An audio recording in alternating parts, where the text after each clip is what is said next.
Hello and welcome everyone. In this series of the lecture of design and algorithm analysis, today we will learn about the approaches for the designing of algorithms. These are the table of the contents for this video lecture.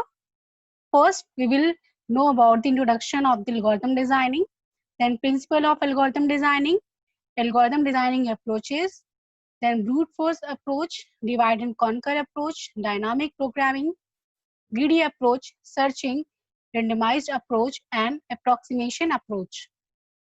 First, what is the algorithm designing? An algorithm is a set of instructions applied to solve a particular problem. An algorithm is basically a plan which is a logical step-by-step process for solving a problem. Algorithms are normally written as a flowchart or in a form of pseudocode. What are the principles for the algorithm designing? When designing an algorithm, there are the two main areas for which we look. First is the big picture, that means what is the final goal of our algorithm, and second is the individual stages, that means what hurdles need to be overcome on the way to the goal. Second, understanding the problem. Before an algorithm can be designed, it is important to check that the problem is completely understood. There are a number of basic things to know in order to really understand the problem, which are like what are the inputs into the problem, what will be the output of the problem, in what order to instructions need to be carried out, and what decisions need to be made in the problem. Are any areas of the problem repeated? And once these basic things are understood, it is time to design the algorithm. So these are the basic things which we should keep in mind, our mind, before designing any algorithm. What are the algorithm designing approaches? Selecting a proper designing technique for algorithm is a complex but important task. Following are some of the main algorithm design techniques. So if our problem is easy, or then we will use some standard methods, or for hard problems there are some advanced methods. So for easy problems we can use like brute force approach, divide and conquer approach, greedy strategy, dynamic programming, and searching method. And if our problem is hard type, so there are some advanced methods like probabilistic or randomized algorithms and approximation algorithms. So in this video lecture, we will learn about all these 7 approaches for the algorithm designing. So our first approach is brute force approach. What is brute force? Brute force is a straightforward approach to solving a problem. Use the directed based on the problem statement and the definition of the concepts involved.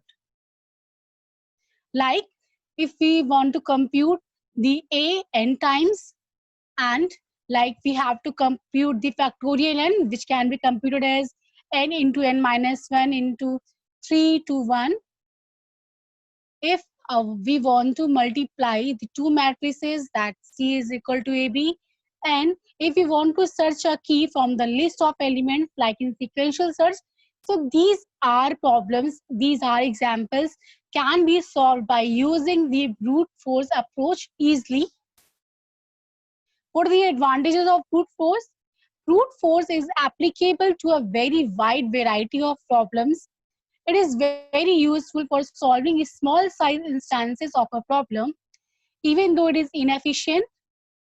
The brute force approach yields reasonable algorithm of at least some practical value with no limitation on instance size for sorting, searching, and string matching.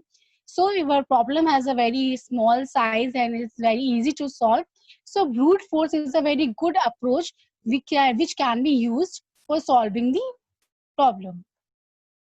These are the applications areas in which we can apply a brute force approach, like in selection sort, bubble sort, sequential search, string matching, depth first search, which is called DFS, likewise breadth first search, BFS, closed pair, and convex hull problems.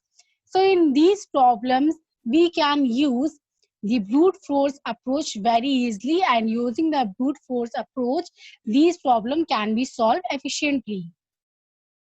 Our second approach is divide and conquer methodology. So what is divide and conquer method? A divide and conquer algorithm works by recursively breaking down a problem into two or more subproblems of the same or related type. This step is called divide until these become simple enough to be solved directly, and this step is called conquer. It is a top-down approach. The algorithms which follow the divide and conquer techniques involve three steps. First step is divide the original problem into a set of subproblems. Second step, solve every subproblems individually, recursively. Third step is combine the solution of the subproblems, which is the top level approach, into a solution of the whole original problem. So basically, in divide and conquer method, we divide a big problem into small subproblems, and then we solve these subproblems individually, and then we merge the solution of these subproblems to to take the solution of that big problem. So this is all about the divide and conquer method. Divide and conquer algorithms works accordingly to the following general plan. A problem is divided into several sub-problems of the same type, ideally of about equal size. These sub-problems are solved typically recursively through sometimes a different algorithm is employed specifically when sub-problems become small enough. If necessary, the solutions to the sub-problems are combined to get a solution to the original problem. This is the pictorial representation of the divide and conquer method, how divide and conquer works. Like you can see here that there is a problem of size n, then we divide the problem of size n into equal size of the subproblems, like subproblem 1 of size n by 2 and subproblem 2 of size n by 2. So this problem is divided into two parts of the equal size, and then we solve these subproblems individually, like we get the solution for the subproblem 1, and here we get the solution of the subproblem 2, and then we merge these solutions to get the solution of the original or big problem, which has a size of n. So how this is the divide and conquer work?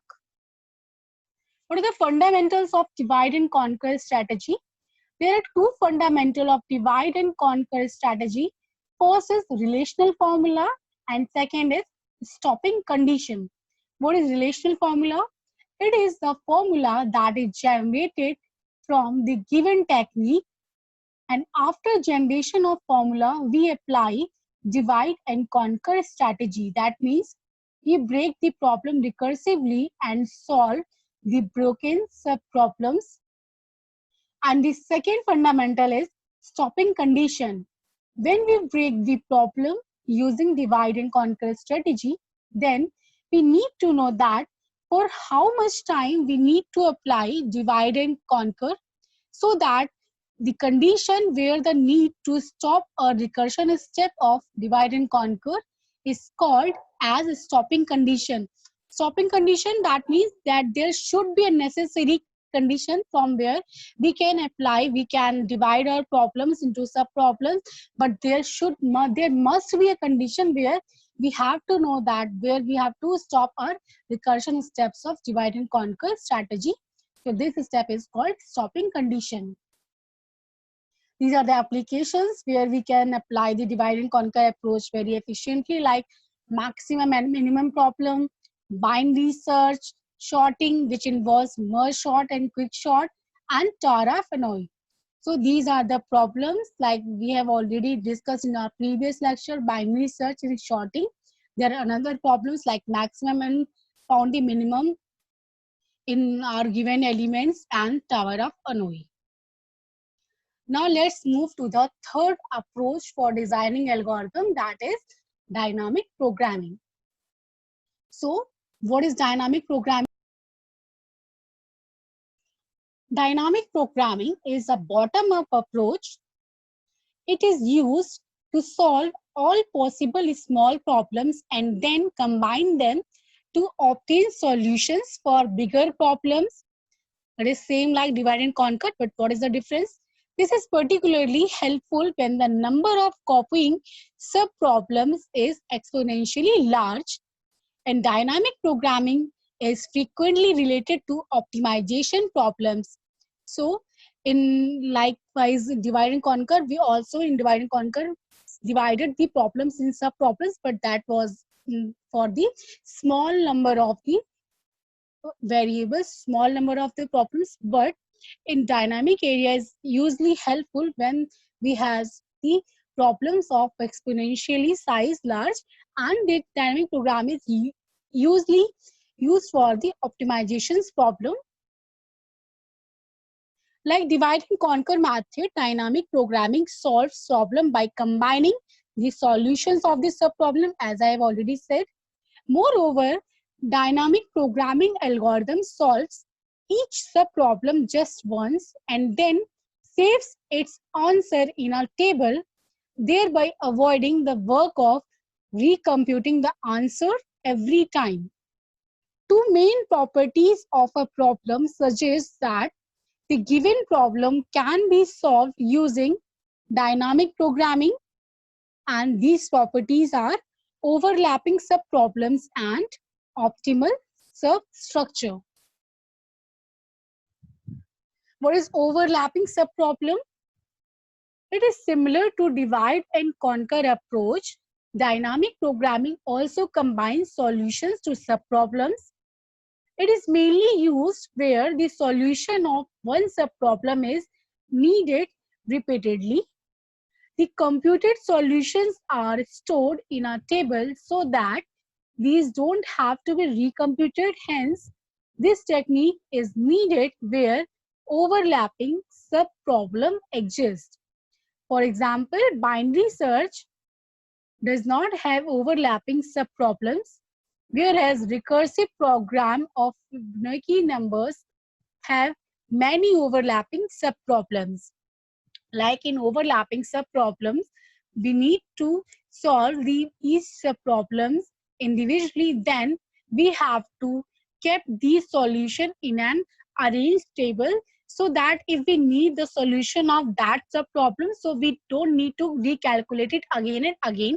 We can just keep the value from there, get the value from that table and use it for the solving the problem. And second property is optimal substructure. What is optimal substructure? A given problem has optimal substructure property if the optimal solution of the given problem can be obtained using optimal solutions of its subproblems. For example, the shortest path problem has the following optimal substructure property.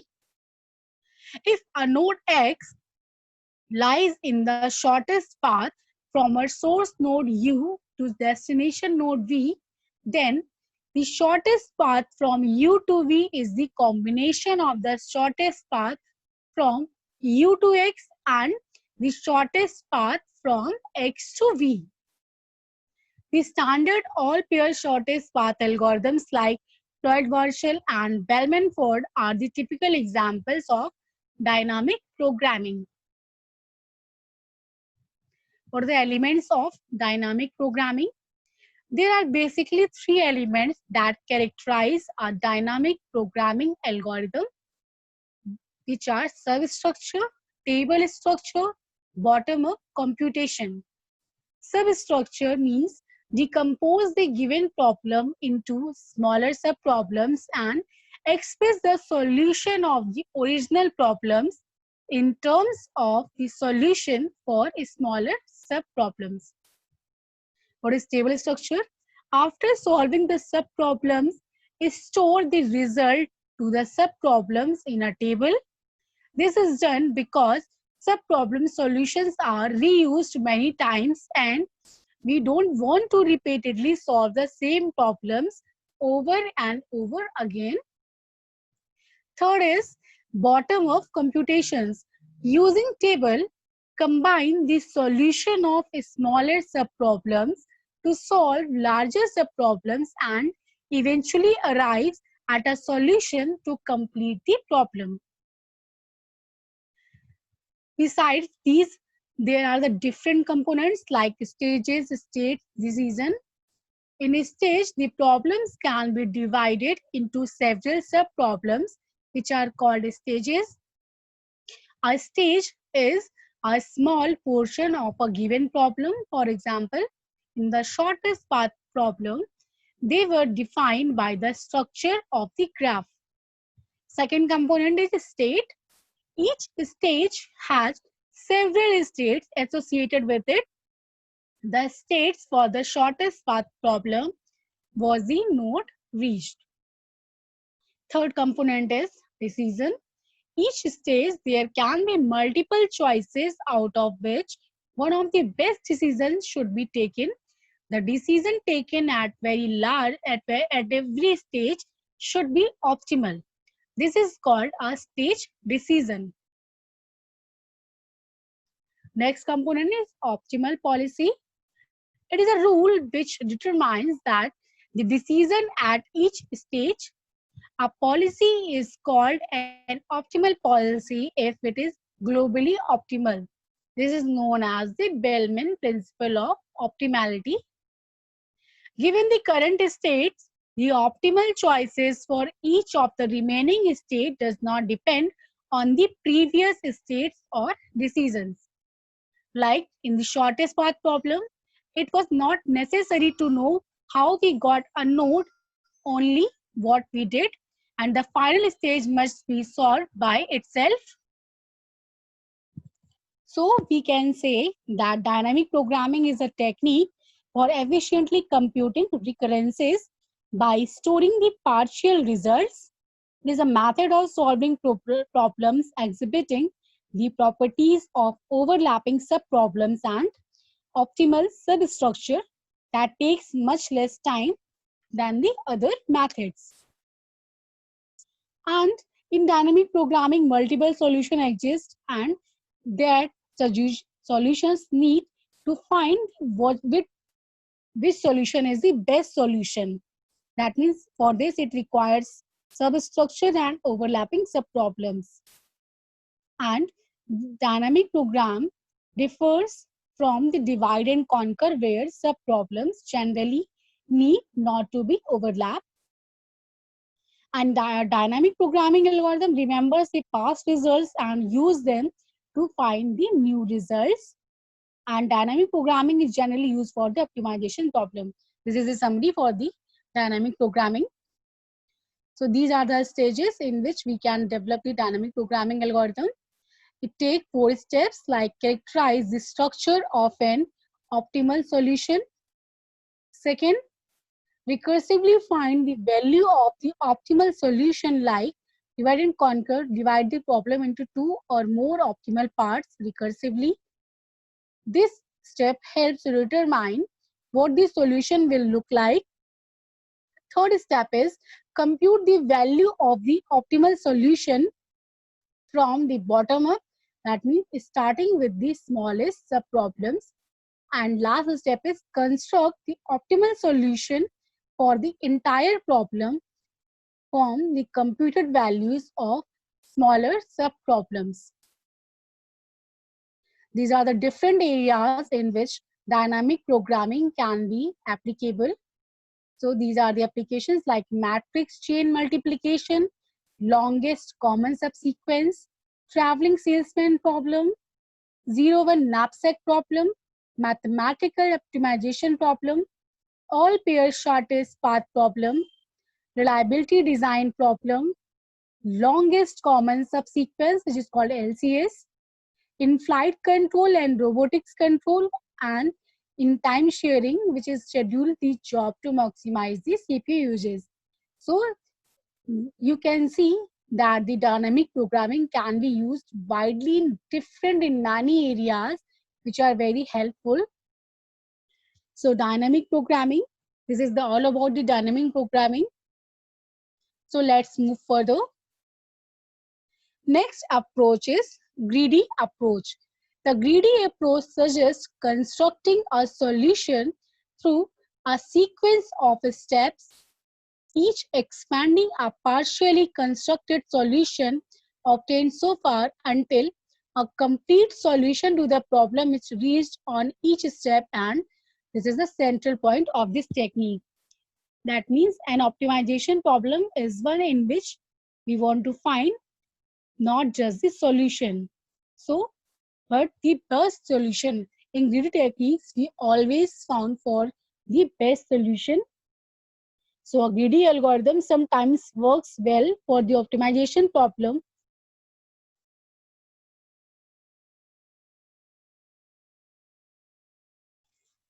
Greedy method finds out of many options, but the best option has to be chosen.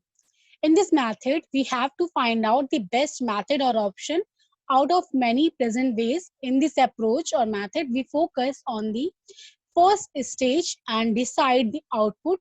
Don't think about the future.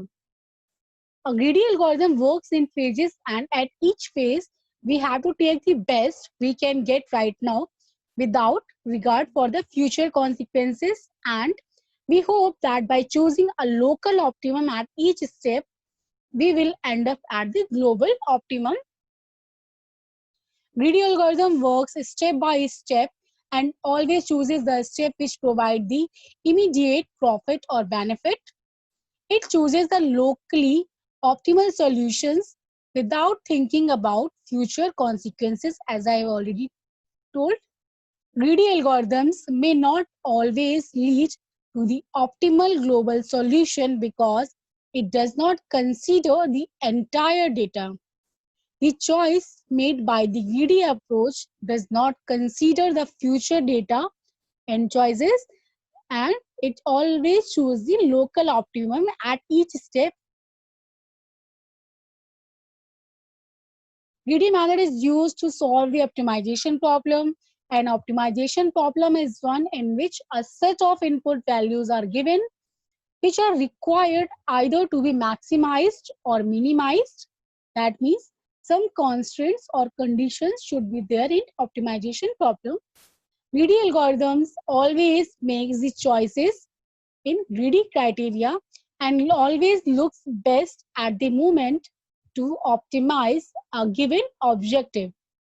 The greedy algorithm does not always guarantee the optimal solution. However, it generally produces a solution that is very close in value to the optimal. These are the properties of the greedy algorithm. Greedy algorithm solves problem by making the best choice that seems best at the particular moment.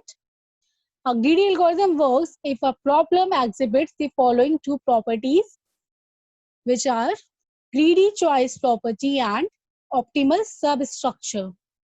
What is greedy choice property? A globally optimal solution can be reached at by creating a locally optimal solution. In other words, an optimal solution can be obtained by creating greedy choices.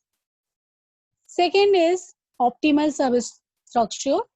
Optimal solution contains optimal subsolution. In other words, answers to subproblems of an optimal solutions are optimal. Steps for achieving a greedy algorithm. Feasible. First step is feasible. Here we check whether it satisfies all possible constraints or not to obtain at least one solution to our problems. Second step is local optimal choice. In this step, the choice should be the optimum which is selected from the currently available. Third step is unalterable. Once the decision is made at any subsequent step, the option should not be altered. Characteristics of greedy approach. The first phase, one of the common ways to do the proof for greedy technique is by mathematical induction. So for solving the greedy approach, we always use the mathematical induction to prove that our solution is, our ways to find a problem, to find the solution of that problem is correct. The second way to prove optimality of a greedy algorithm is to show that on each step it does at least as well as any other problems could in advancing towards the problem's goal. There is an ordered list of resources like profit, cost, value, etc. And maximum of all the resources are taken like maximum profit, maximum value, etc. For example, in fractional abstract problem, the maximum value or weight is taken first according to the available capacity, and the choices made must be feasible, locally optimal, irrecoverable.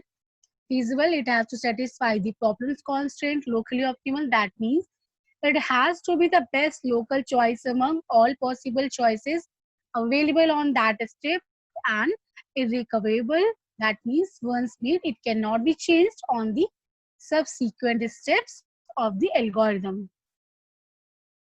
These are the advantages and disadvantages of the greedy approach. What are the advantages? Greedy approach is easy to implement and typically have less complexities, and greedy algorithms can be used for the optimization purpose for finding close to optimization in case of NP-hard problems. So greedy approach is very useful for the NP-hard problems. What are the disadvantages? The local optimal solution may not always be global optimal. So this is all about the greedy approach. These are the applications areas in which we can apply the greedy algorithm, like Prim's algorithm, Kruskal algorithms, Weierstrass algorithm, Huffman trees, machine scheduling, fractional knapsack problem, minimum spanning tree, job sequencing, and activity selections problem. In these areas, the greedy techniques can be used very efficiently and we can find the optimal solution for these problems. Let's move further and learn now the another problem, another method. This is the searching method for the algorithm designing. Searching algorithms are designed to check for an element or retrieve an element from any data structure where it is stored.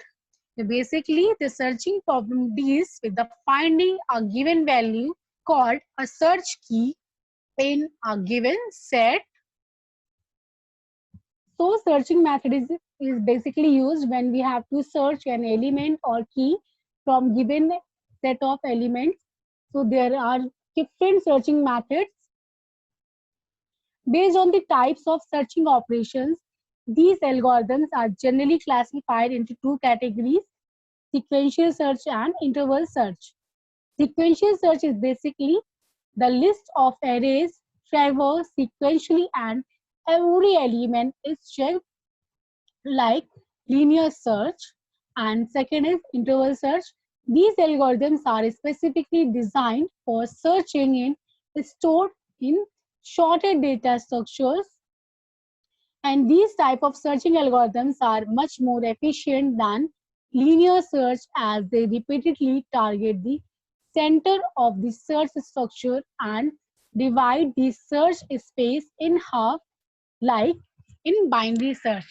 In sequential search is different and is difficult because when we have to search sequentially, then for finding an element, we have to check each and every element one by one.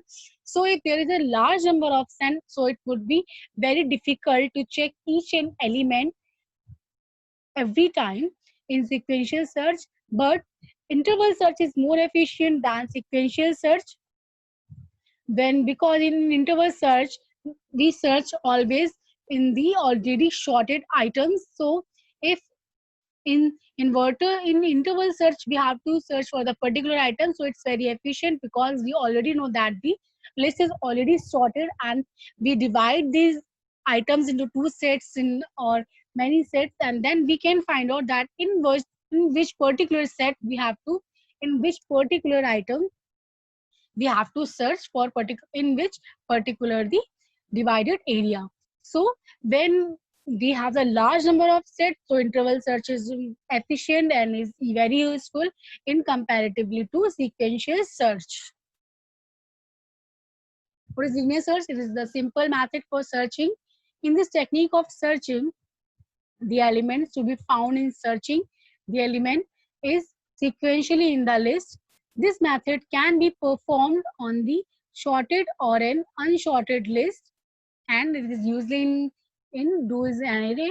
In case of shorted list, searching starts from the 0th element and continuous until the element is found from the list or the element whose value is greater than the value being searched is reached. And we already assume that the list is sorted in ascending order. As against this, searching in case of unsorted list also begins from the 0th element and continues until the element or the end of the list is reached. What is binary search? Binary search is a very fast and efficient searching technique. It requires the list to be in already sorted order. In this method, to search an element, we can compare it with the present element at the center of the list. If it matches, then the search is successful. Otherwise, the list is divided into two halves. One half is from the 0th element to the middle element, which is the center of the element, and which is called first half, and another from the center element to the last element, which is called second half, where all values are greater than the center element. And the searching mechanism proceeds from either of the two halves depending upon whether the target element is greater or smaller than the central element. If the element is smaller than the central element, then searching is done in the first half. Otherwise, searching is done in the second half. So this is all about the binary search. So until we have reached all the algorithm designing approaches, when we have this simple problem, for complex problems, we use the different techniques for the algorithm design, which are randomized algorithms and approximation algorithm. So we first know what is randomized algorithms. A randomized algorithm is defined as an algorithm that is allowed to access a source of independent and unbiased random bits, and it is then allowed to use these random bits to influence its computation. A randomized algorithm uses a random number at least once during the computation, takes a decision. So we can say that a randomized algorithm uses a random number at least once during the computation to make a decision, like in Quickshot using a random number to choose a pivot, or we try to factor large number by choosing random numbers as possible divisors. So random algorithm works like this. An algorithm that uses random numbers to decide what to do next where anywhere in its logic is called the randomized algorithm. For example, I already told in randomized Quickshot, we use random number to pick the next pivot, or we randomly shuffle the array. In second example, trying to factor a large number by choosing a random number as possible divisor.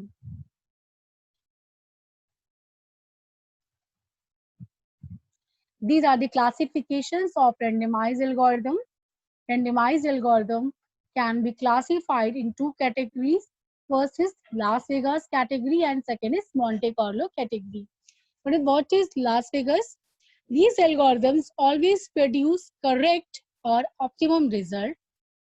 Time complexity of these algorithms is based on the random value, and time complexity is evaluated as expected value. For example, randomized Quickshot always sorts an input array, and expected worst case time complexity of Quickshot is order of n log n. What is Monte Carlo? produce correct or optimum result with some probability, and these algorithms have deterministic running time, and it is generally easier to find out worst case time complexity. For example, this implementation of Kauger's algorithm produces minimum cut with probability greater than or equal to 1 by n square, where n is the number of vertices and has worst case time complexity is order of e. Another example of Monte Carlo approach is Fermat method for primality testing.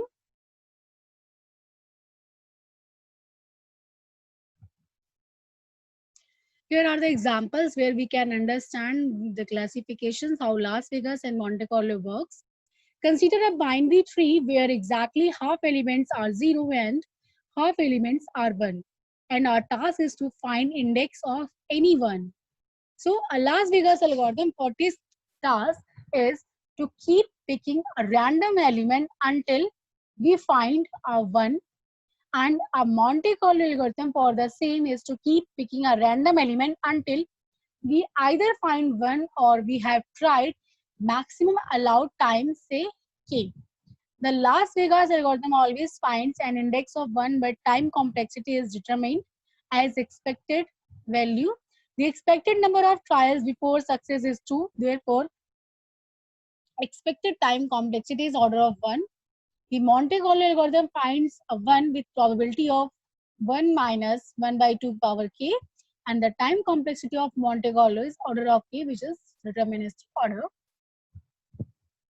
These are the properties of randomized algorithm.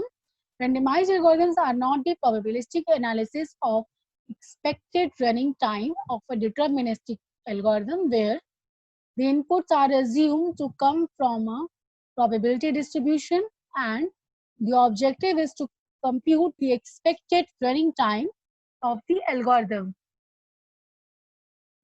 And a randomized algorithm is defined as an algorithm that is allowed to access a source of independent, unbiased random bits, and it is then allowed to use these random bits to influence its computation. These are the applications where the randomized algorithms can be applicable. Randomized algorithms have used applications in cryptography. Like cryptography, it can also use in load balancing. Randomized algorithms can also be used in data structures like hashing, sorting, searching, order statistics, and computational geometry. The randomized algorithms can also be used in graph algorithms in the areas of minimum spanning trees, the shortest paths, and finding the minimum cuts.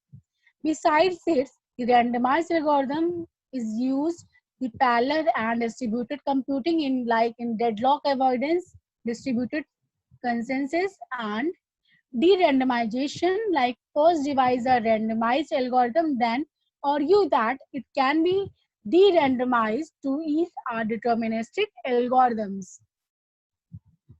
There are also difficulties in applying the randomized algorithms, which are there is a finite probability of getting incorrect answer. Next difficulty is, however, the probability of getting a wrong answer can be made arbitrarily small by the repeated employment of randomness. Another difficulties are like analysis of running time or probability of getting a correct answer is usually difficult, and getting truly random numbers is impossible, and one need to depend on the pseudo-random numbers. So the result highly depends on the quality of the random numbers.